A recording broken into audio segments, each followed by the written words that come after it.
Phases of cell cycle, तो phases of cell cycle में interphase होता है और एम फेज होता है, दो फेज होता है।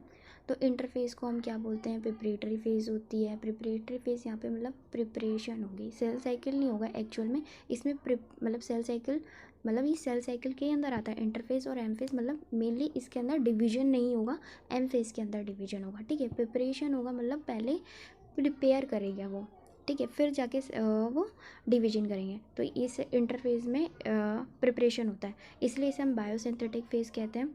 और ठीक है, और इसे रेस्टिंग फेज बोला जाता है। रेस्टिंग फेज इसमें इसलिए क्यों बोला जाता है, क्योंकि इसमें कोई सेल डिवीजन नहीं हो रहा, एम फेज में होगा सेल डिवीजन, इसमें खाली वो प्रिपरेशन कर रहा हो।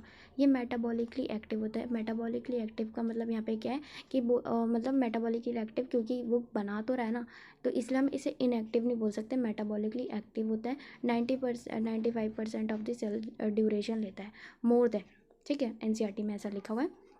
एम फेज़ की बात करें तो मोस्ट ड्रामेटिक फेज़ होता है। मोस्ट ड्रामेटिक फेज़ हम इसे क्यों बोल रहे हैं, क्योंकि इसके जब आप आगे पढ़ोगे एम फेज़ में तो प्रो फेज़ होता है, मेटा फेज़ होता है, एना फेज़ होता है और टिलो फेज़ होता है।